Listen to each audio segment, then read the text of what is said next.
Hello friends, कैसे हैं आप सब।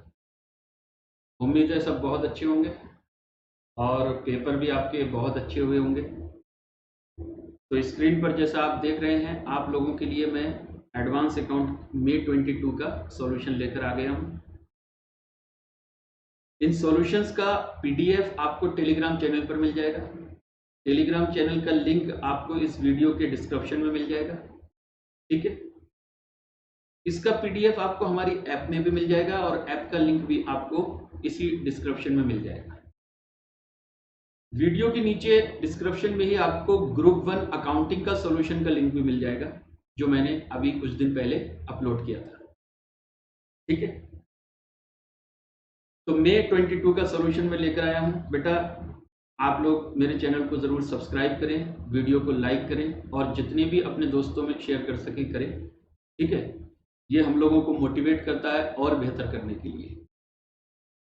तो चलिए, सॉल्यूशन शुरू करने से पहले मैं आपको एनालिसिस करवाता हूं पेपर की। वैसे मैं एक बार कर चुका हूं, लेकिन एक बार और करवाता हूं। ये पेपर का एनालिसिस है कि जो इस बार पेपर आया था, कहां कहां से क्वेश्चन आए थे, जरा एक बार देखते हैं। सबसे पहले देखिए, question number 1 as usual accounting standard से आया। पहला क्वेश्चन AS 5 से था, दूसरा क्वेश्चन AS 20 से था, तीसरा क्वेश्चन AS 29 से था, चौथा क्वेश्चन AS 7 से था। ठीक है, चारों क्वेश्चन 5-5 नंबर के थे। सर क्वेश्चन कैसे थे, आसान थे, मुश्किल थे? बेटा बहुत आसान क्वेश्चन थे, स्ट्रेट फॉरवर्ड क्वेश्चन थे। ठीक है, तो पेपर का जो लेवल था ना, वो एवरेज पेपर था। बहुत ज्यादा, मतलब एवरेज भी नहीं कहूंगा, बिलो एवरेज था। ठीक है, जो पेपर का लेवल था बिलो एवरेज पेपर था। यानी ग्रुप 1 में थोड़ा सा लेंथी था। इसको भी आप थोड़ा बहुत लेंथी बोल सकते हो, लेकिन मैं नहीं मानता कि अगर जिसने ठीक से प्रैक्टिस की होगी वो पूरा पेपर ना कर पाया हो। तो बिल्कुल नॉर्मल पेपर था, बिलो एवरेज पेपर था। अमालगमेशन ऑफ कंपनी का पूरा 20 नंबर का क्वेश्चन बना इस बार। ठीक है, वैसे आमतौर पर कभी 15 नंबर, कभी 10 नंबर, कभी 20 का आता है। इस बार पूरा एक क्वेश्चन 20 नंबर का। तीसरा क्वेश्चन होल्डिंग कंपनी का था, जो 15 नंबर का था। और तीसरे में बी पार्ट जो था वो बैंकिंग कंपनी का था। ठीक है, जिसमें एनपीए को आइडेंटिफाई करने के लिए बोला, और ये एनपीए क्या होते हैं बैंकिंग कंपनी के एसेट में। और एक क्वेश्चन था छोटा सा, यानी दो पार्ट दे रखे थे, एक में थ्योरी था और एक में प्रैक्टिकल था। चौथा नंबर क्वेश्चन डिसोल्यूशन का था, पूरा ही क्वेश्चन 20 नंबर का था पार्टनरशिप से, जिसमें 15 नंबर प्रैक्टिकल क्वेश्चन था। बहुत ही आसान क्वेश्चन था, बिल्कुल स्टडी मॉड्यूल का क्वेश्चन था। ठीक है, जो आपका स्टडी मॉड्यूल है ना, उसका क्वेश्चन था बिल्कुल। एलएलपी, जो थ्योरी नॉर्मली हर बार आती है 5 नंबर की, वो इस बार थी। बाईबैक का 10 नंबर का क्वेश्चन और फिर बैंकिंग का 10 नंबर का क्वेश्चन। इसका मतलब टोटल बैंकिंग से इस बार 15 नंबर का पेपर आया। ठीक है, इस बार एनबीएफसी से क्वेश्चन नहीं पूछा उन्होंने। इस बार 10 नंबर बैंकिंग से और फिर 5 नंबर का एक और क्वेश्चन बैंकिंग से। इसका मतलब 15 नंबर बैंकिंग से। लास्ट क्वेश्चन अकाउंटिंग स्टैंडर्ड और कुछ इधर उधर के पार्ट से, जैसे AS 17 का क्वेश्चन था, डिफरेंशियल वोटिंग राइट का क्वेश्चन था। AS 19 में थ्योरी का क्वेश्चन इस बार पूछा गया, लिक्विडेशन 5 नंबर का क्वेश्चन था, और ESPP का क्वेश्चन था 5 नंबर का। यह आपका पूरा ओवरऑल पेपर का एनालिसिस था कि कहां से क्वेश्चन आया, कहां से क्वेश्चन नहीं आया। एनबीएफसी से इस बार क्वेश्चन नहीं पूछा गया, इंटरनल रिकंस्ट्रक्शन से क्वेश्चन नहीं पूछा गया इस बार। ठीक है, कौन कौन से AS से क्वेश्चन नहीं आया, AS 4 से क्वेश्चन नहीं आया, 9 से नहीं आया, 18 से नहीं आया, 22 से नहीं आया, 24 से नहीं आया, 26 से नहीं आया। ये जो अकाउंटिंग स्टैंडर्ड थे, मतलब 1 2 3 4 5 6 अकाउंटिंग स्टैंडर्ड से क्वेश्चन नहीं आया। ठीक है, अब इतने सारे अकाउंटिंग स्टैंडर्ड हैं, देखिए कुछ ना कुछ तो छूटेगा ही। ठीक है, लेकिन ओवरऑल अकाउंटिंग स्टैंडर्ड से देखा जाए तो आपका 30 नंबर का पेपर है लगभग। ठीक है, 30 नंबर, यानी प्रॉपर अगर मैं सिर्फ अकाउंटिंग स्टैंडर्ड की बात करूं, वैसे अमालगमेशन 14 नंबर अकाउंटिंग स्टैंडर्ड है, holding company 21 number accounting standard है। अगर उनको भी जोड़ दें तो 65 नंबर अकाउंटिंग स्टैंडर्ड है, लेकिन मैं उनको अकाउंटिंग स्टैंडर्ड में नहीं जोड़ता। यानी 20 नंबर अमालगमेशन और 15 नंबर, यानी 35 नंबर जो है वो तो आपके ये चैप्टर से ही मैं मानता हूं। बाकी जो है आपका 30 नंबर का प्रॉपर अकाउंटिंग स्टैंडर्ड से पेपर था। चलिए अब सॉल्यूशन पर चलते हैं। सॉल्यूशन बेटा देखिए, मैं सबसे पहले डिस्क्लेमर देता हूं भाई अपना, कि जो भी सॉल्यूशंस मैंने बनाए हैं अपनी ओन एजम्पशन के बेसिस पर बनाए हैं। इंस्टीट्यूट की एजम्पशन डिफरेंट हो सकती है। तो ये मेरी तरफ से डिस्क्लेमर है। मैंने अपने पूरे एफर्ट लगाए हुए हैं, जो भी कैलकुलेशन मिस्टेक ना हो पूरी कोशिश की हुई है, लेकिन फिर भी अगर बाई चांस बच्चों अगर कोई कैलकुलेशन मिस्टेक हो गई हो तो आप मेरे को ज़रूर बताएं कि क्या कैलकुलेशन मिस्टेक हो गई। जैसे ग्रुप 1 का पेपर में भी मैंने आपको बोला था कि कुछ कैलकुलेशन मिस्टेक, तो मैंने एक क्वेश्चन में थोड़ी सी गलती कर दी थी, सेलिंग एंड डिस्ट्रीब्यूशन एक्सपेंसेस को डिस्ट्रीब्यूट करने में मेरा मिस्टेक हो गया था छोटा सा, वो फिर मैंने बात को ठीक कर दिया। ठीक है, मतलब रेशो मैंने सही लिखा, पार्ट गलत दिया, मतलब जल्दी जल्दी कैलकुलेटर पर गलती हो गई, अमाउंट गलत लिख दिया। तो ऐसी गलती कोई इसमें भी हो सकती है, मैंने अपनी तरफ से पूरी एफर्ट लगाए हुए हैं, वैसे देखा है, लेकिन अगर फिर भी कोई गलती रह गई हो तो प्लीज़ अपना फीडबैक ज़रूर देना और मेरे को बताना कि सर आपने ये गलती कर दी है। ठीक है, तो your suggestion and feedback are always welcome. आगे बढ़ते हैं, आइए जरा क्वेश्चन शुरू करते हैं। सबसे पहला क्वेश्चन नंबर 1, ये क्वेश्चन था आपका अकाउंटिंग स्टैंडर्ड से। कौन से अकाउंटिंग स्टैंडर्ड? AS5 से पहला क्वेश्चन है। ठीक है, पढ़ते हैं क्वेश्चन क्या था। कहते हैं TQ cycles limited is in manufacturing of bicycles, a labour intensive manufacturing sector है। In April 2002 the government enhance the minimum wages payable to worker with retrospective effect from 1 January 2022। यानी 1 जनवरी 2022 से इन्होंने wages में revision किया और with retrospective effect किया तो 1 अप्रैल से, लेकिन विद रेट्रोस्पेक्टिव इफेक्ट 1 जनवरी से। Due to this legislative change the additional wages for the period from January 22 to March 22 amounted to ₹30 lakh. इसकी वजह से कंपनी की लायबिलिटी अराइज हो गई 30 लाख रुपए की जनवरी से मार्च तक के लिए। The management asked the finance manager to charge 30 lakh as prior period item while finalizing financial statement for 2022-23. Further, the finance manager is of the view that this amount being abnormal should be disclosed as extraordinary item in the profit and loss for the year ended 2021-22, discussed with reference to applicable accounting standards. तो देखिए, अगर कोई revision हुआ है wages में तो ना तो ये प्रायर पीरियड आइटम है ना ही एक्स्ट्रा ऑर्डिनरी आइटम है। प्रायर पीरियड आइटम का मतलब होता है कि those item which arise in current year as a result of error और ओमिशन अराइज या अकर्ड इन 1 और मोर प्रायर पीरियड। तो यहां पर कोई ये गलती तो है नहीं, ये तो गवर्नमेंट ने लेजिस्लेटिव चेंजेस किए हैं जिसकी वजह से एक लायबिलिटी अराइज हो रही है, तो ये कोई एरर या ओमिशन नहीं है, तो इसलिए ये प्रायर पीरियड आइटम नहीं है, तो मैनेजमेंट भी गलत है। अब ये एक्स्ट्रा ऑर्डिनरी आइटम भी नहीं है, तो फाइनेंस मैनेजर भी गलत है। तो इसलिए ये जो आइटम है ना ही ये एक्स्ट्रा ऑर्डिनरी है और ना ही ये प्रायर पीरियड आइटम है, ये एक मतलब ऑर्डिनरी एक्टिविटीज का आइटम है। हाँ, अगर इसका अमाउंट और साइज आपको बड़ा लग रहा है, बड़ा है, लेजिस्लेटिव चेंजेस की वजह से है। आपको बताइए कि AS5 में बोला है कुछ एक्सेप्शनल आइटम होते हैं और वो एक्सेप्शनल आइटम इस साइज और नेचर के होते हैं जिसका सेपरेट डिस्क्लोजर दिखाना जरूरी होता है ताकि उसका इंपैक्ट करंट ईयर के प्रॉफिट पर देखा जा सके। तो बस वही बात यहां पर आपको बतानी है कि it is neither A prior period item nor a extra ordinary item. तो दोनों ही, मैनेजमेंट भी गलत है और फाइनेंस मैनेजर भी गलत है। आपको इसे एक ऑर्डिनरी एक्टिविटीज का आइटम दिखाना है और ऑर्डिनरी एक्टिविटीज का आइटम अगर लेजिस्लेटिव चेंजेस की वजह से है तो इसको आपको दिखाना पड़ेगा सेपरेटली। ठीक है, तो यही आंसर देखिए लिखा हुआ है। क्या लिखा हुआ है? In the given it is given that revision of wages took place from 1st April 2022 with retrospective effect from January 22 to March 22. Therefore, additional wages payable cannot be taken as error or omission in the preparation of the financial statement, and hence this expenditure cannot be taken as a prior period item. So management is not correct on this. Further, the finance manager is of the view that this amount being abnormal should be disclosed as extraordinary item in the profit and loss account. ठीक है, additional wage payable cannot be treated as extraordinary item. It may be mentioned that additional wages as an expense are an expenses arising from ordinary activities of the company. Such an expenses does not qualify as extraordinary item.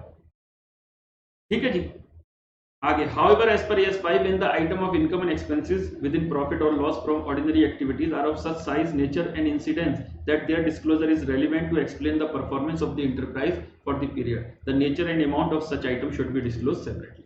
बस ये है कि इसको separate disclosure दे दो, लेकिन ये ना ही एक्स्ट्रा ऑर्डिनरी आइटम है और ना ही प्रायर पीरियड आइटम है। तो ये था हमारा क्वेश्चन नंबर 1। अब आते हैं क्वेश्चन नंबर 1B। ये बच्चों अकाउंटिंग स्टैंडर्ड 20 का क्वेश्चन था और ये भी 5 मार्क्स का क्वेश्चन था। बढ़िया क्वेश्चन था, ठीक है, बढ़िया क्वेश्चन था। ऐसा क्वेश्चन वैसे स्टडी मटेरियल में नहीं है, लेकिन था आसान क्वेश्चन। अगर आपने अकाउंटिंग स्टैंडर्ड ठीक से पढ़ा है तो आप इस क्वेश्चन को बहुत आराम से सॉल्व किए होंगे।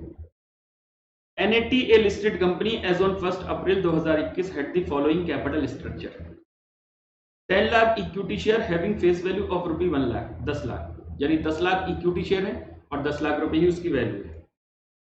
10 lakh 8% preference share having face value of 10, तो 1 करोड़ प्रीफरेंस शेयर कैपिटल हो गई। During the year 2020-21 sorry, the company had profit after tax 90 lakh, PAT है ये।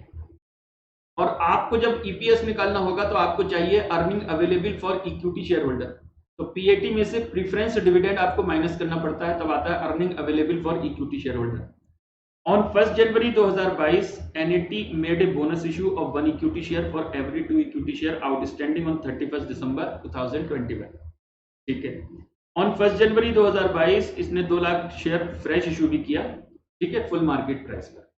तो देखिए बोनस में तो पीरियड का एप्लीकेबिलिटी होती नहीं है, यानी जो हम टाइम एडजस्टमेंट पीरियड लगाते हैं वो बोनस में नहीं होता। जो आपने फ्रेश इशू किया है पैसे लेकर, तो उस पर आपका टाइम एडजस्टमेंट पीरियड लगेगा, ठीक है, जो वेटेड एवरेज हम नंबर ऑफ शेयर निकालते हैं। मार्केट में ये शेयर इस रेट से 8 रुपए चल रहा था बेटा, उसका मेरा का कोई काम नहीं है। Further it has been provided that the basic earning per share for the year ended 31 March 2021 was previously reported 62.3। ये पिछले साल का ईपीएस दे रखा है आपको। You are required to calculate the basic earning per share to be recorded in the financial statement of NAT for the year ended 31 March 2022, including the comparative figure in accordance with AS 20 earning per share। फिर दूसरा question है कि why bonus issue of share and share issued at full market price are treated differently in calculation of the basic EPS। ये हम बाद में देखेंगे, पहले EPS कैलकुलेट कर लें। देखिए बोनस इशू के केस में आपको पता है पीरियड अप्लाई नहीं होता, जो फ्रेश इशू किया है उसके केस में पीरियड अप्लाई होता है, ठीक है। अब जब पीरियड अप्लाई होता नहीं है, बोनस इशू से कोई कंसिडरेशन आता नहीं है, तो अगर जब भी बोनस इशू होगा तो करंट ईयर का ईपीएस जो है वो कम कर देता है नॉर्मली, तो इसलिए हमें प्रीवियस ईयर के ईपीएस को रीस्टेट करके दिखाना पड़ता है। तो यहाँ पर आपको कंपैरेटिव भी बताना पड़ेगा, और कंपैरेटिव में ओरिजिनल दे रखा है 62.30, इसका आपको रीस्टेटेड बताना पड़ेगा, यानी पिछले साल की अर्निंग, पिछले साल की weighted average number of share, उसमें सिर्फ बोनस को ऐड कर देना है आपको, ठीक है, तो आपका रीस्टेटेड ईपीएस आ जाएगा। तो पहले जरा कैलकुलेशन देखते हैं। सबसे पहले मैंने कैलकुलेट किया है अर्निंग अवेलेबल फॉर इक्विटी।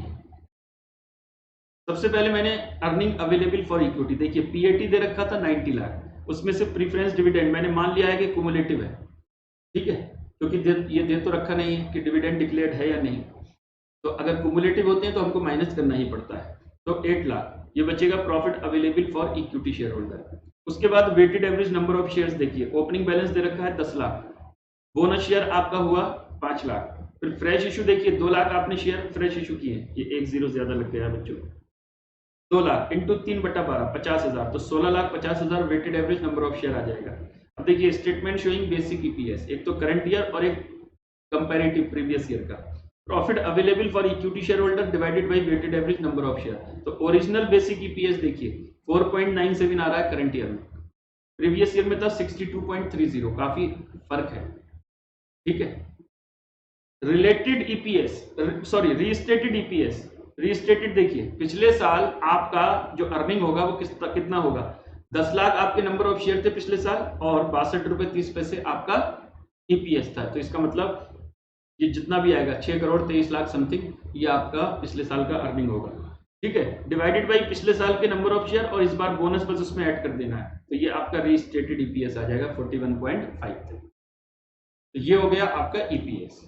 अब क्वेश्चन ने ये पूछा है कि बोनस इशू और जो इशू आप कंसिडरेशन लेकर करते हो शेयर्स का, वो दोनों डिफरेंट ट्रीट क्यों किए जाते हैं, ठीक है। तो देखिए आपको पता है जब भी बोनस इशू होता है इससे हमारे नेटवर्थ में कोई चेंज नहीं होता, इसका अर्निंग पर भी कोई इफेक्ट नहीं होता, यानी अर्निंग जिस पेस पे चल रही थी उसी पेस पर चलती रहेगी, बिजनेस जैसे चल रहा था वैसे ही चलता रहेगा। बोनस इशू से कोई हलचल होती नहीं है बिजनेस के अंदर, बस रिजर्व एंड सरप्लस को आप कैपिटलाइज कर देते हो, यानी रिजर्व एंड सरप्लस को कैपिटल में कन्वर्ट कर देते हो, इसका मतलब कोई फर्क ही नहीं पड़ता। लेकिन जैसे ही आप फ्रेश इशू करते हो, कोई कंसिडरेशन लेकर पैसे लेते हो, तो बिजनेस में एकदम कैश आता है, कैश आता है तो बिजनेस में एकदम उछाल आता है, ठीक है, हलचल होती है कुछ ना कुछ, आप कहीं इन्वेस्टमेंट करते हो तो उसकी वजह से अर्निंग पर इफेक्ट होता है, तो इस वजह से उसको डिफरेंटली ट्रीट किया जाता है, ठीक है। तो देखिए while calculating basic earning per share, bonus issue of share and share issued at full market price are treated differently because there is no change in net worth in case of bonus issue, and bonus issue also does not affect earning because no flow of consideration in the business.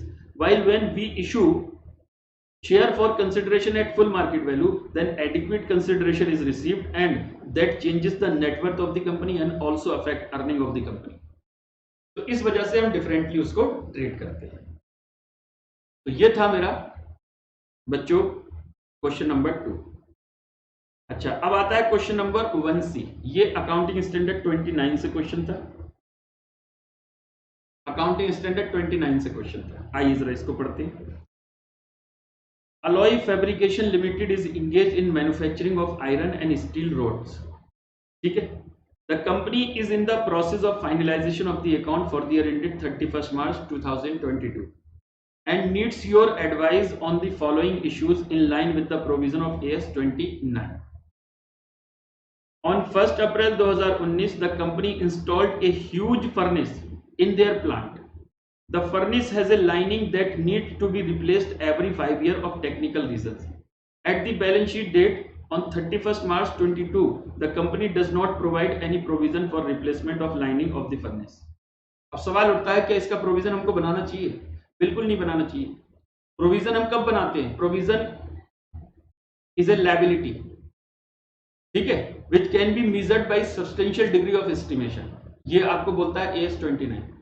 अब liability का मतलब होता है a probable, मतलब a present obligation arising from past event and there is probability of outflow of resources. तो यहां पर present obligation है ही नहीं, यानी 5 साल के बाद जाकर आपकी एक लायबिलिटी क्रिएट होगी कि आपको चेंज करना पड़ेगा. 5 साल तक, अभी तो कितने साल हुए, ठीक है, कितने साल हुए? 1 अप्रैल 2019 से और हम 31 मार्च, यानी 3 साल हुए हैं. अभी 2 साल बाकी हैं. देखिए, एक ऑब्लिगेटिंग इवेंट अराइज नहीं हुई अभी. ऑब्लिगेटिंग इवेंट का मतलब होता है जो ट्रिगर करे प्रोविजन बनाने के लिए, वो अभी अराइज भी नहीं है. जैसे ही 5 साल बीतेंगे तब अराइज होगी. उससे पहले ही अगर आप चाहो तो आप अपने बिजनेस को बंद कर सकते हो. कर सकते हो या नहीं? यानी फ्यूचर में होने वाली कोई भी घटना के लिए आप अभी से कोई भी प्रोविजन नहीं बनाओगे. ठीक है जी. आप इस प्लांट को हटा सकते हो, कुछ भी कर सकते हो, आप अवॉइड करवा सकते हो अपनी लायबिलिटी को. इसलिए जब तक वो घटना हो ना जाए जिसकी वजह से आपको प्रोविजन बनाना है, तब तक आप प्रोविजन नहीं बनाओगे. तो कोई प्रोविजन यहां पर क्रिएट करने की जरूरत नहीं है. अच्छा, उसके बाद है a case has been filed against the company in consumer court and a notice for levy of a penalty 50 lakh has been received. आपके ऊपर किसी ने कोर्ट कर दिया 50 लाख, कोर्ट केस कर दिया 50 लाख रुपए की पेनल्टी के लिए. द कंपनी ने एक लॉयर को अपॉइंट किया, 5 लाख रुपए की फीस लेगा वो. 60% फीस आपने पे कर दी, 40% आप पे करोगे जब केस खत्म हो जाएगा तब पे करोगे. 70% चांसेस है कि मतलब फीस हमारे ऊपर लेवी नहीं होगी. तो इसका मतलब 30% ही चांसेस हैं कि आपके पास होगी. तो ये पॉसिबल ऑब्लिगेशन है. पॉसिबल ऑब्लिगेशन है तो कॉन्टिजेंट लायबिलिटी की तरह आप इसको डिस्क्लोज कर दोगे. जहां पर अगर प्रोबेबिलिटी ऑफ आउटफ्लो नहीं होती, ठीक है, इन दैट केस आपको क्या करना पड़ेगा बच्चों? मतलब अगर लेस देन 50% है तो उसमें कॉन्टिजेंट लायबिलिटी के तौर पर आपको डिस्क्लोजर देना है. तो एक तो ये बात होगी. दूसरी बात, ये जो आपने 60% फी पे की है इसको एडवांस के तौर पर दिखाना है, और जो 40% अभी पे नहीं की है, पे करोगे फ्यूचर में, उसका भी अभी कुछ नहीं करना आपको. अभी सर्विसेज आपने रिसीव की नहीं है जो आप उसका प्रोविजन बना लो. फ्यूचर में होने वाले किसी भी एक्सपेंसेस का प्रोविजन नहीं बनाते. अगर वो हमको सर्विसेज दे दे, उसके बाद में हमने अभी तक पेमेंट नहीं किया है, तब उसका हम आउटस्टैंडिंग के तौर पर दिखाएंगे. इसका प्रोविजन बनाने की जरूरत नहीं है कुछ भी. फ्यूचर में होने वाले किसी भी एक्सपेंसेस का प्रोविजन नहीं बनाना जब तक आपने उसकी सर्विसेज रिसीव नहीं की है. ठीक है. तो जब वो सर्विस देगा उसके बाद आप लोग इसका वो करोगे. ठीक है यहां तक? हाँ जी. आइए मैं इसका जरा आपको सॉल्यूशन में दिखा दूं. As per AS 29, provision is recognized when there is present obligation out of past event. The outflow of benefit is probable and reliable estimate of the amount can be made. तब हम provision बनाते हैं. The cost of replacing the lining is not recognized because at the end of reporting period, no obligation to replace the lining exists because liability can be avoided by company's future action. Company के future action से liability को avoid किया जा सकता है. Even the intention to incur the expenditure depend on the companies deciding to continue operating the furnace or to replace the lining. समझ गए? ठीक है. दूसरा point, as per AS 29, a contingent liability is a possible obligation that arise from past event and whose existence will be confirmed only by the occurrence or non-occurrence of one or more uncertain future event, not wholly within the control of entity. ये contingent liability की definition है. An obligation will be possible obligation when outflow of resources is not probable. Not probable का मतलब होता है less than 50%. In the given case, there is only 30% chances are for levying penalty. So it is a contingent liability and will be disclosed. अच्छा, फिर देखिए फी of rupees 3 lakh यानी 5 लाख का 60% will be shown as prepaid expenses, क्योंकि अभी तक खर्चा हुआ नहीं है लेकिन आपने पेमेंट कर दिया तो उसको प्रीपेड एक्सपेंसेस के तौर पर दिखाने लगो. In balance sheet, there is no need to make provision for 40% fees to be paid in future because there is expenses to be incurred in future. यानी जो expenses future में होने वाला है, जिसकी अगेंस्ट अभी तक आपने कोई सर्विस ना ली है ना ही expenses पे किया, तो उसको रिकॉग्नाइज करने की जरूरत नहीं है. जब सर्विस ले लोगे और पेमेंट अगर कर दिया तो अच्छी बात, एक्सपेंसेस हो जाएगा. नहीं किया है तो उसको आउटस्टैंडिंग के तौर पर दिखाओ. ठीक है. अगर ऐसे हम प्रोविजन बनाने लगे फ्यूचर एक्सपेंसेस के लिए, फिर तो आप फ्यूचर में रेंट पे करने वाले हो, फ्यूचर में सैलरी देने वाले हो, इलेक्ट्रिसिटी का पेमेंट करने वाले हो, टेलीफोन का पेमेंट करने वाले हो, तो सबके प्रोविजन थोड़ी ना बनाते फिरेंगे भाई. जैसे ही आपने बेनिफिट अडॉप्ट किया, एक्वायर किया, वैसे ही आप उसका पेमेंट कर दो, और पेमेंट नहीं किया तो आउटस्टैंडिंग के तौर पर दिखा दो. ठीक है, ठीक है, ठीक है. अच्छा, नेक्स्ट क्वेश्चन है बच्चों 1D. ये है AS 7 का क्वेश्चन. आइए, अकाउंटिंग स्टैंडर्ड 7 का काफी नॉर्मल क्वेश्चन है. बिल्कुल. Grace limited, a firm of contractors, provided the following information in respect of contract for the year ended 31 March 2022. Fixed contract price with an escalation clause 35,000. ये मतलब क्या? अगर cost बढ़ेगी तो आपका रेवेन्यू भी बढ़ जाएगा. इसको बोलते हैं एस्केलेशन क्लॉज. वर्क सर्टिफाइड इतना, वर्क नॉट सर्टिफाइड इतना. लेकिन जो वर्क नॉट सर्टिफाइड है उसमें 1,40,000 का ऐसा मटेरियल है जो अभी अनयूज्ड है, तो आपको वो इसमें से हटाना पड़ेगा क्योंकि वो कॉस्ट इनकम में नहीं आएगा. Estimated further cost to completion, ये फ्यूचर कॉस्ट है. Progress payment receive, progress payment to be receive. और escalation cost is by 8%. In accordingly the contract price is increase by 8%. Cost बढ़ गई 8% से, तो आपको रेवेन्यू भी 8% से बढ़ाना पड़ेगा. From the above information, you are required to compute the contract revenue to be recognized. कितना contract revenue recognize करना है एक तो वो बताओ, और प्रॉफिट लॉस बताइए करंट ईयर का, और कितना एडिशनल प्रोविजन बनाना है फ्यूचर लॉसेस के लिए वो बताना पड़ेगा. तो देखो बच्चों, सबसे पहले देखिए, एज पर AS 7 contract revenue should be recognised on the basis of percentage of completion method, यानी degree of completion. Degree of completion is calculated as under. देखो, कॉस्ट ऑफ वर्क सर्टिफाइड इतना, cost of work not certified इतना आपने total इनकट किया था. Total आपने work not certified है, लेकिन इसमें 1,40 का ऐसा है जो मटेरियल अनयूज्ड है, तो वो हटा दो यहाँ से, तो 36,75 बचा. Total contract cost incurred up to date, आज तक इतना कॉस्ट इनकट हो चुका है, फ्यूचर में इतना और होगा. टोटल एस्टिमेटेड कॉस्ट है 38,500. ठीक है, 38,500. अब देख लीजिए, आप यहाँ पर बना लीजिए, डिग्री ऑफ कंप्लीशन निकाल लीजिए. इतना हो गया इतने में से, तो कितना 100 में से 55% डिग्री ऑफ कंप्लीशन है. ठीक है, अब इसमें आपको निकालना है कितना कॉन्ट्रैक्ट रेवेन्यू रिकॉग्नाइज होगा और कितना बच्चों प्रॉफिट रिकॉग्नाइज्ड होगा. तो देखिए, statement showing contract revenue recognised and profit और loss for the period ended 31 March 2022. Contract revenue original है 35,000, इंक्रीज करना पड़ेगा ड्यू टू एस्केलेशन, तो रिवाइज कॉन्ट्रैक्ट रेवेन्यू हो जाएगा 37,800. कॉन्ट्रैक्ट रेवेन्यू रिकॉग्नाइज्ड होगा 20,790. जितना कॉस्ट आज तक इनकट कर दिया वो माइनस कर दो, तो इतना करंट ईयर में लॉस रिकॉग्नाइज करोगे आप 385. ठीक है, फिर प्रोविजन कितना बनेगा वो भी देख लो जरा. प्रोविजन देखिए, रिवाइज कॉन्ट्रैक्ट रेवेन्यू और टोटल एस्टिमेटेड कॉस्ट 38,500 जो ऊपर निकाल चुके हो आप. टोटल एस्टिमेटेड लॉस इतना है, इतना लॉस रिकॉग्नाइज हो चुका बेटा. 315 का प्रोविजन आपको बनाना पड़ेगा. ये आपका अकाउंटिंग स्टैंडर्ड 7 का क्वेश्चन था. नॉर्मल क्वेश्चन है, ऐसे बहुत सारे क्वेश्चंस आप कर चुके हो. ठीक है, AS 7 में. तो ये था क्वेश्चन नंबर 1 पूरा ABCD. आइए अब शुरू करते हैं क्वेश्चन नंबर 2। ये अमालगमेशन का क्वेश्चन है, काफी आसान क्वेश्चन था बच्चों, बिल्कुल नॉर्मल क्वेश्चन। इतना आसान क्वेश्चन मैंने एक्सपेक्ट नहीं किया था कि 20 नंबर में आएगा। Summarise balance sheet of A limited and B limited on 31 March 2022 are as under. Equity share of ₹10 each fully paid up 30 lakh 24 lakh. Number of share हो जाएंगे 3 लाख एंड 2.4 लाख, ये नंबर ऑफ शेयर है। Security premium, general reserve, profit and loss, retirement gratuity fund, ये liability है, ठीक है। 10% debenture, unsecured loan including loan from A limited, तो unsecured loan में एक लोन फ्रॉम ए लिमिटेड भी है, इसका मतलब इंटर कंपनी ओइंग हो गई है। ट्रेड पेबल्स दे रखे हैं। Land building, plant machinery, long term loan to B limited, ये देखिए 2,20,000, तो इसमें भी 2,20,000 होगा, समझे।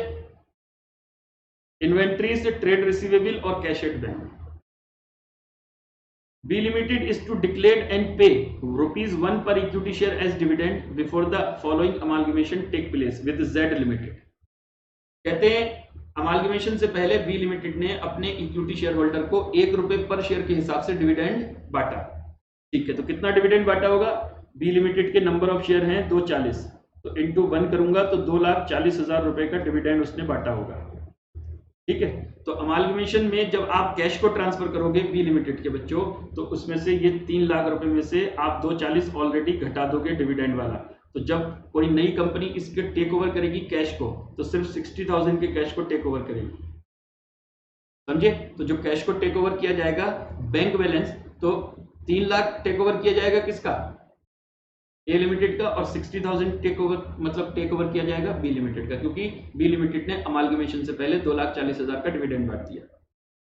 ओके सर, आगे Z limited was incorporated to take over the business of both A limited and B limited, ठीक है सर।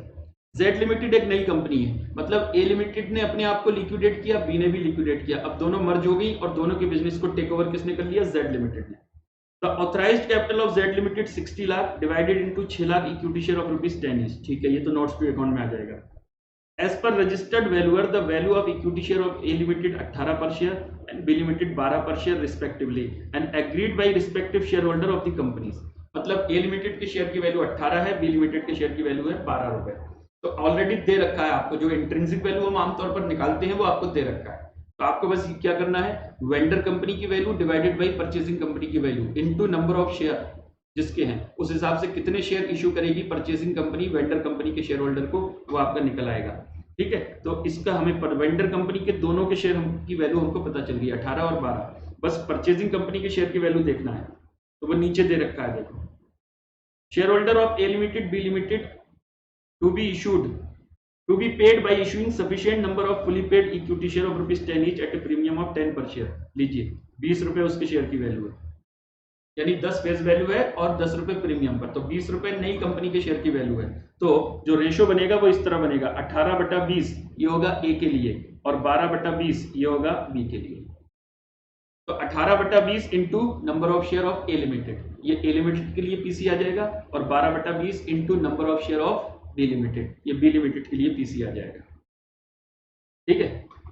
अच्छा, उसके बाद देखिए क्या लिखा हुआ है, 10% debenture of A limited to be issued 12% debenture of Z limited at par in consideration of their holding. मतलब उसके ए के डिवेंचर के बदले जेड लिमिटेड ने अपने डिवेंचर दे दिए, ये तो बड़ा नॉर्मल एंट्री है। 10% debenture of A limited debit to 12% debenture entry बन जाएगी जेड की बुक। कॉन्टिंजेंट लायबिलिटी एक ही थी 2 लाख, उसको एक्चुअल लायबिलिटी ट्रीट किया गया, कोई बात नहीं, ये भी हम टेक ओवर कर लेंगे। लिक्विडेशन एक्सपेंसेस दोनों के थे ए लिमिटेड के, liquidation expenses including registered valuer fees of A limited, ये पॉइंट छूट गया बेटो, ठीक है, ये पॉइंट छूट गया, लेकिन ये 80,000 रुपए की फीस है पेड बाय जेड लिमिटेड, ये इस तरीके से है, ठीक है। मैं इसको ठीक करवा दूंगा, क्वेश्चन में छूट गया, एक्चुअली क्वेश्चन में टाइप करते हुए टाइपर ने छोड़ दिया, कोई नहीं, 80,000 रुपए फीस है। उसके बाद shareholder of A B, ये मैं पॉइंट पढ़ चुका हूँ। Assuming amalgamation in the nature of purchase, you are required to pass necessary journal entries, narration not required in the books of Z Limited, and Z की balance sheet बनाना है। Amalgamation in the nature of purchase, पहले PC निकालते हैं। देखिए PC, calculation of PC for a limited 18/20 into 3 lakh, 2,70,000 share of ₹10 each eight ₹20, तो 54 लाख का PC हो जाएगा ए लिमिटेड के लिए। फिर 12/20 इंटू 2,40,000, 1,44,000 शेयर ऑफ ₹10 एट ₹20, तो 28,20,000 का पीसी, 80,000 का पीसी हो जाएगा बी के लिए। टोटल पीसी हो जाएगा 82,80,000, ये टोटल पीसी हो गया। ठीक है, अब जर्नल एंट्री देखो, business purchase account debit to liquidator of A limited to liquidator of B limited. ठीक है, फिर देखिए लैंड बिल्डिंग दोनों की, प्लांट मशीनरी दोनों की, long term loan to B limited यहां पर ले आया, बाद में जाकर ये कैंसिल हो जाएगा। इन्वेंट्री दोनों का, ट्रेड रिसीवेबल दोनों का, कैश देखिए दोनों का। अब कैश देखिए, ए का तो पूरा, बी में 2,40,000 घटाकर, यानी 60,000 ही लेना है बस। क्यों? क्योंकि डिविडेंड पे कर दिया बी में, तो 3,60,000 आएगा टोटल। ठीक है जी।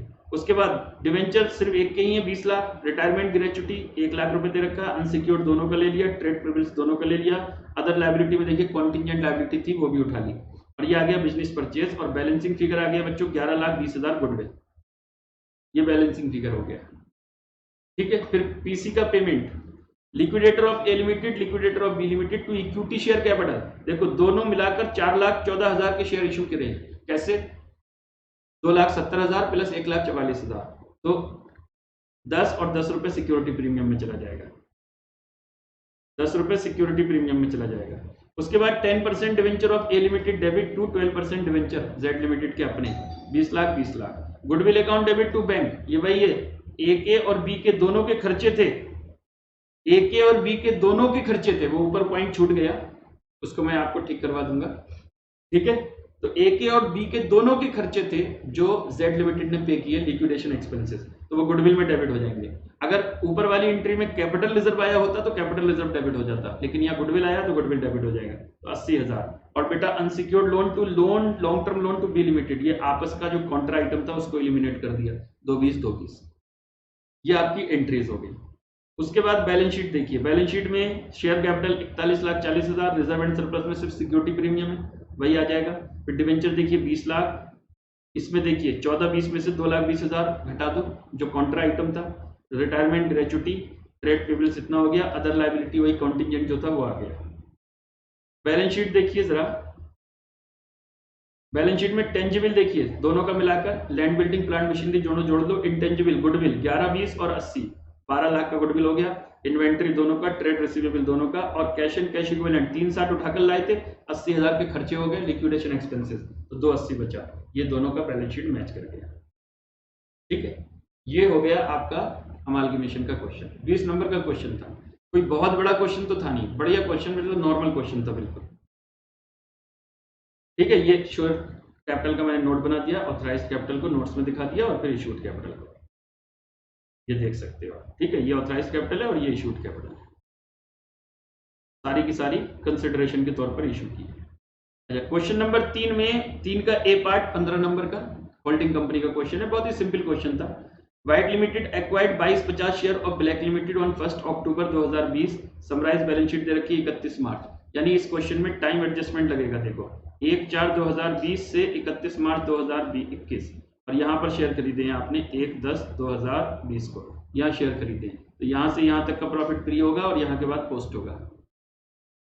तो शेयर कैपिटल दे रखा है इसका 6 लाख, इसका 3 लाख, 6.5 लाख और 3 लाख। जनरल रिजर्व में देखिए जरा, इसका 60, इसका 30, इसका प्रॉफिट में 90 और 150। ट्रेड पेबल्स और इधर ड्यू टू व्हाइट लिमिटेड। ठीक है, प्रॉपर्टी प्लांट एंड इक्विपमेंट, उसके बाद देखिए जरा, ये 5,80,000 है बेटा। ठीक है, शेयर इन ब्लैक लिमिटेड 2250, तो 3,000 में से 2250, इसका मतलब 75% होल्डिंग है। इन्वेंट्री दे रखा है, फिर कैश एंड कैश इक्विवेलेंट, ये सब चीजें दे रखी है। During the year, Black Limited fabricated a machine which is sold to White Limited for 39,000. The transaction being completed on 30th March 2021. अब इसमें ऐसा तो कुछ दिया नहीं है, उधार खरीदा या प्रॉफिट पर बेचा, कुछ भी नहीं दे रखा। अगर मान लीजिए 39 की चीज 40 पर बेची होती तो आप 1,000 का अनरियलाइज प्रॉफिट हटा देते, लेकिन यहाँ ऐसा कुछ दे नहीं रखा, ना ही ये दे रखा है कि उधार बेचा है। अगर उधार दे रखा होता तो क्रेडिटर्स और डेटर्स से हटा देते, यानी जो लिखा होता कि लायबिलिटी में इंक्लूड है। हम तो ये मानेंगे भैया कैश में बेचा और सेटलमेंट 30 तक पूरा हो गया, तो हमें कुछ करने की जरूरत ही नहीं है, इसका फालतू का पॉइंट है ये। ठीक है, कैश इन हैंड 6,000 रुपए हैं। देखिए उधर लिखा हुआ है कि 30,000 रुपए हैं और इधर लिखा हुआ है ड्यू रिसीवेबल दे रखा है 36,000। इसका मतलब एक पार्टी ने दूसरी पार्टी को चेक भेजा होगा और रास्ते में है, तो आपको ये 30 से 30 को कैंसिल कर देना है और 6,000 जो है वो ट्रांजिट में आ जाएगा। ठीक है, कैश एंड कैश इक्विवेलेंट के साथ। प्रॉफिट इवनली अर्न किया, अगर नहीं भी दिया होता तब भी हम मानते।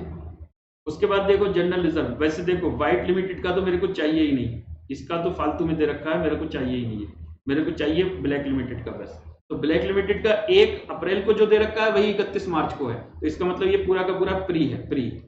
लेकिन इसका ये लॉस दे रखा है 1 अप्रैल का और 90,000 का प्रॉफिट दे रखा है 31 मार्च का, तो उसमें निकालना पड़ेगा आपको प्री कितना और पोस्ट कितना। ठीक है, बस कंसोलिडेटेड बैलेंस शीट आपसे पूछ रहा है। देखिए क्वेश्चन का जरा, इसमें पहले सबसे पहले एनालिसिस ऑफ प्रॉफिट। तो रिजर्व तो देखो सारा का सारा क्या है बच्चों, प्री है, क्योंकि पोस्ट कुछ है ही नहीं। तो 22,500 75% और 7,500, तो व्हाइट लिमिटेड का हिस्सा और माइनॉरिटी का हिस्सा।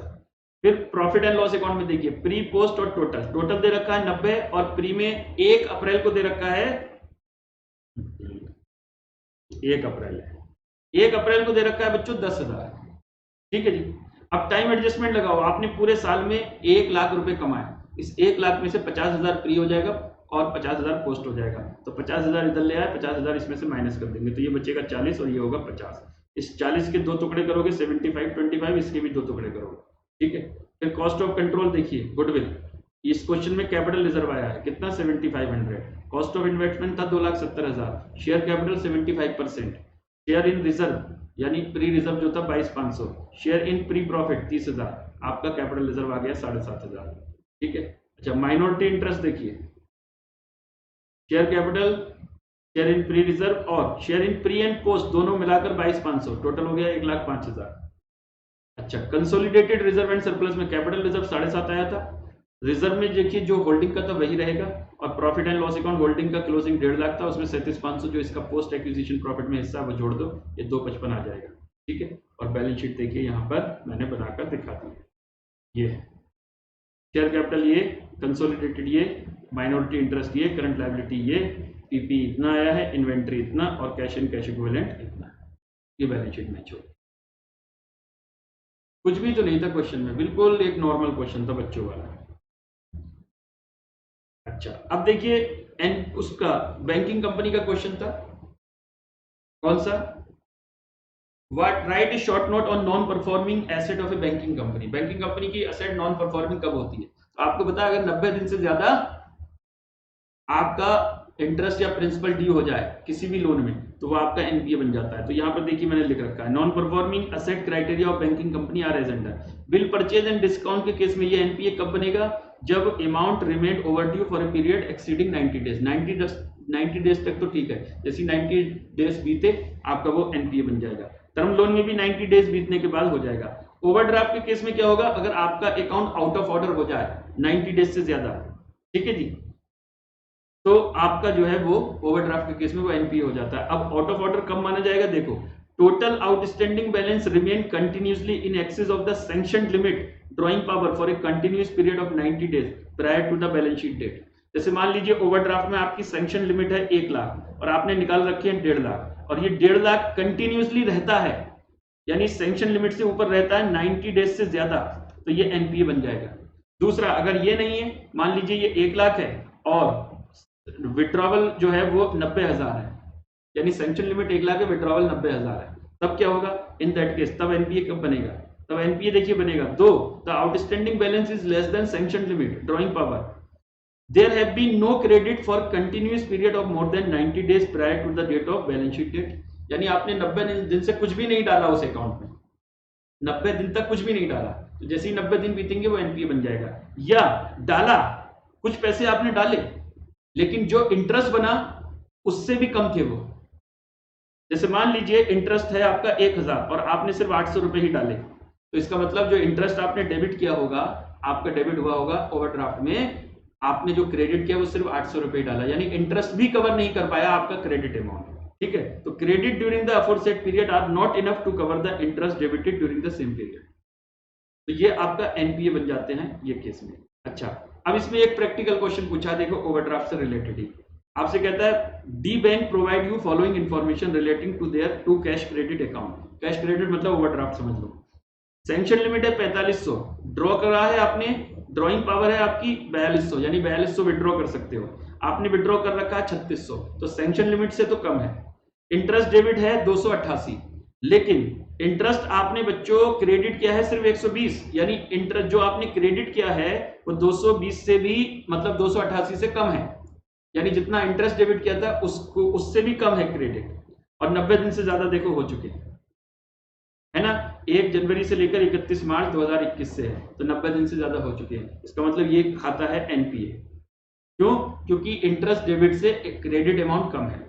यहां पर देखिए, यहां पर 315 का इंटरेस्ट है और क्रेडिट है 380, इसका मतलब ये पीए है, ये अभी एनपीए नहीं है, ये एनपीए नहीं है। क्यों एनपीए नहीं है? क्योंकि देखिए जो आपने अमाउंट क्रेडिट किया है, एक तो सैंक्शन लिमिट जो है उससे नीचे है विड्रॉवल, दूसरी बात जो आपने अमाउंट क्रेडिट किया है वो इंटरेस्ट से ज्यादा है, तो इसका मतलब ये पीए है और ये एनपीए है। तो यहाँ पर देखो मैंने लिख रखा है account A, this account is NPA because amount credited in this account is less than the interest debited for the same period. This account is performing because amount credited in this account is higher than the interest debited for the period specified. ये हो गया आपका banking company का question. चलिए बच्चों अब आते हैं क्वेश्चन नंबर 4 पर। क्वेश्चन नंबर 5 बिल्कुल पार्टनरशिप का क्वेश्चन है बेटा, नॉर्मल, बिल्कुल नॉर्मल क्वेश्चन। इसमें डिसोल्यूशन अकाउंट, कैपिटल अकाउंट और कैश अकाउंट बनाना था, यानी वही बैंक अकाउंट।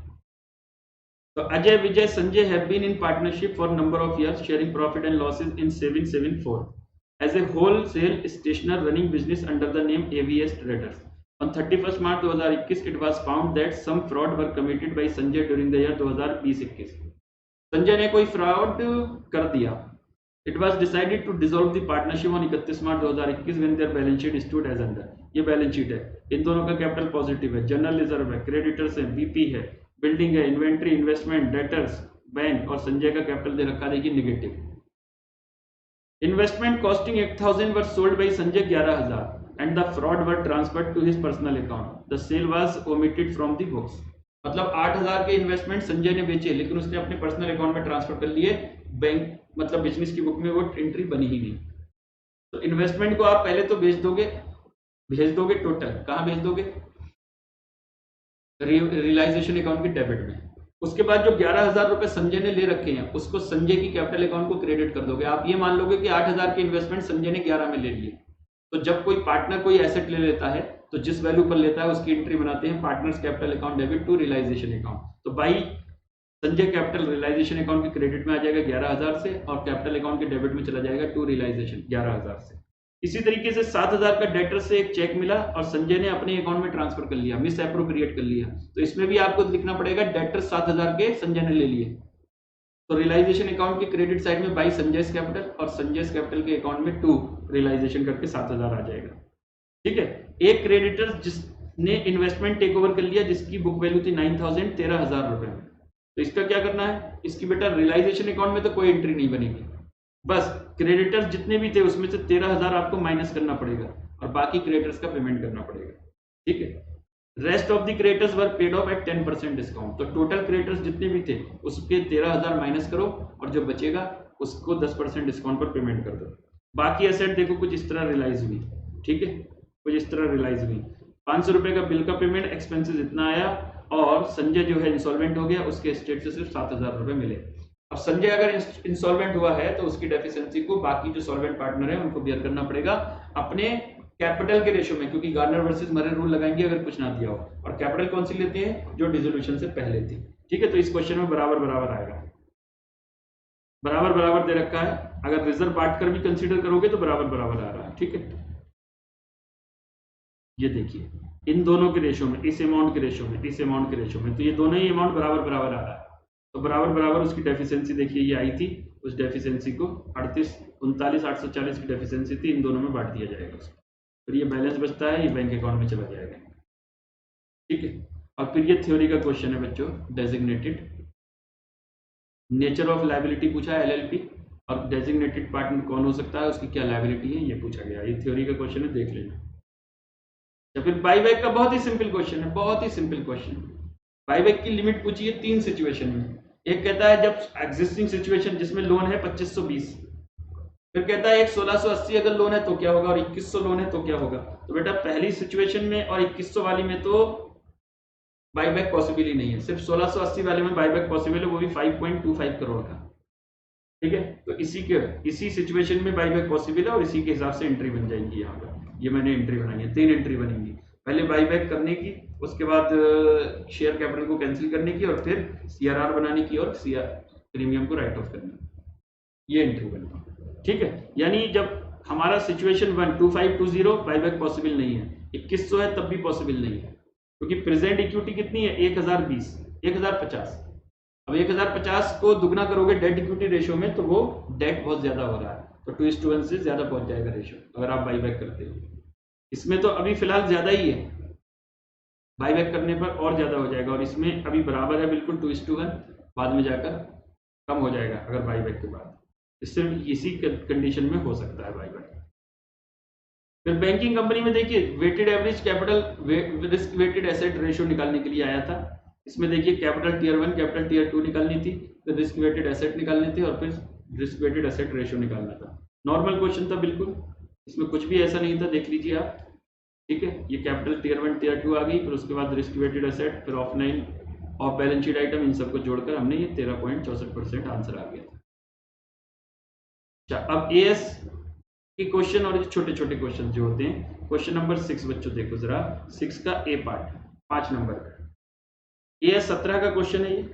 इसमें कहता है कि रिजल्ट के बेसिस पर आपको बताना है कौन सा सेगमेंट रिपोर्टेबल है, कौन सा सेगमेंट अनरिपोर्टेबल है। ठीक है, तो आपको पता है रिजल्ट के बेसिस पर हम टोटल प्रॉफिट और टोटल लॉस, इन दोनों में जो हायर अमाउंट होता है वो देखते हैं, और हायर अमाउंट में सबके रिजल्ट देखते हैं। तो इस क्वेश्चन में टोटल प्रॉफिट देखो 225 25, तो 300 टोटल प्रॉफिट है, तो 175 105 280 और कितना हो गया 175 और 105 300, ये भी 300 हो रहा है क्या? अच्छा ये 250 हो रहा है, सॉरी क्या बोलूं, ये 250 है और ये 300, लॉस 300 है प्रॉफिट 250 है। तो इस 300 में देखेंगे सारी परसेंटेज, तो देखिए segment A segment ABC profit loss, फिर देखिए total profit 250 and total loss 300। So any segment having ₹30 lakh और मोर विल बी रिपोर्टेबल, यानी रिजल्ट का 10% या उससे ज्यादा होगा, और रिजल्ट यहाँ क्या लेना है 300। तो देखिए 225 है रिपोर्टेबल, ये 25 है अनरिपोर्टेबल, ये 175 है रिपोर्टेबल, ये 20 है अनरिपोर्टेबल, ये अनरिपोर्टेबल। ठीक है, ये क्या था बेटा, ये तो वही था, एक हजारों बार ये क्वेश्चन आ चुका है बेटा, रटा रटाया वही, रेशियो निकालने को पूछ लेता है। फिर कहता है कि भैया देखो क्या ये इन्होंने प्रपोज किया हुआ है कि ये differential voting right share issue करने वाले हैं, क्या ये कर सकते हैं? बेटा कर तो सकते हैं, लेकिन अगर आपने प्रीफरेंस डिविडेंड को डिफॉल्ट किया है पेमेंट करने में तब आप इशू नहीं कर सकते। उसमें कुछ कंडीशन है कि मतलब आपने कोई इंटरेस्ट डिफॉल्ट ना किया हो, कोई लोन का पेमेंट का डिफॉल्ट रीपेमेंट का डिफॉल्ट ना किया हो, कोई प्रीफरेंस डिविडेंड के या प्रीफरेंस कैपिटल का रीपेमेंट का डिफॉल्ट ना किया हो, कुछ भी डिफॉल्ट ना किया हो, इन्होंने डिफॉल्ट कर रखा है, मतलब इन्होंने देखो डिविडेंड पे नहीं किया है। क्वेश्चन में लिखा हुआ है पहली लाइन में, क्या लिखा हुआ है, the company has not paid dividend to holder of preferential capital more than 3 year, 3 साल से ज्यादा होगा इन्होंने पे नहीं किया है, तो ये अभी फिलहाल इशू नहीं कर सकते। ठीक है, डिस्क्लोजर रिक्वायरमेंट एस 19 की देखिए ये दे रखी है, ऑपरेटिंग लीज की, ये पढ़ लेना क्या क्या इसमें कुछ रेंट की इंफॉर्मेशन है, कुछ डिस्क्रिप्शन वगैरह वो सब देने होते हैं। अच्छा ये क्वेश्चन नंबर 6D 5 मार्क्स का, ये लिक्विडेशन का क्वेश्चन था। इसमें देखिए डिफरेंट काइंड ऑफ शेयर्स थे, यानी डिफरेंट फेस वैल्यू के, तो उनको इक्विवेलेंट करके आपको निकालना था। इसमें देखिए एक तो पहले से इतनी कैश था, इतना कॉल सिनेरियो था, फिर प्रीफरेंस शेयर होल्डर को पहले पेमेंट करेंगे, फिर कॉल इन एडवांस का पेमेंट करेंगे, फिर देखिए कंट्रीब्यूटरी से कॉल आपका आएगा, और वो कैसे निकालना है वो इस तरीके से देखिए कुछ निकालना है। रिफंड पर शेयर जो 100 वाले का आएगा 20, तो 50 वाले का आएगा 10 और 10 वाले का आएगा 2। ठीक है, फिर यहाँ पर देखिए कितना रिफंड करना था, कितना आपको वो करना था, तो कुछ से पैसे आए हैं और कुछ को पैसे दिए हैं। इसका सॉल्यूशन भी देख लेना बच्चों। और ये ई है, ये तो बहुत ही आसान क्वेश्चन था, तो क्या बताऊँ आपको, किताब का क्वेश्चन है, बिल्कुल कई बार आ चुका है। ठीक है, तो मतलब 40 लाख रुपए आपका खर्चा है, 2 करोड़ आपको मिलेगा, 24 लाख खर्चा है, बाकी शेयर कैपिटल सिक्योरिटी प्रीमियम में चला जाएगा और ये पीएनएल में चला जाएगा। ये आपके पेपर का एनालिसिस था ठीक है, एडवांस अकाउंट के सॉल्यूशन के साथ। तो आपको ये इसका सॉल्यूशन बच्चों कहाँ मिल जाएगा, इसके सॉल्यूशन का पीडीएफ आपको टेलीग्राम चैनल पर मिल जाएगा मेरे, और ऐप पर भी मिल जाएगा, दोनों का लिंक आपको डिस्क्रिप्शन में मिल जाएगा। चैनल को बच्चों जरूर सब्सक्राइब करें, वीडियो को लाइक करें और अपने दोस्तों में जरूर शेयर करें। और एडवांस अकाउंट की जिसको भी क्लासेस लेनी है तो नीचे एक नंबर चल रहा है, उस पर आप मेरे को व्हाट्सएप करें, मैं आपको सारी डिटेल आपको प्रोवाइड करवा दूंगा। ठीक है, thank you so much, thank you so much for watching this video. Okay, bye.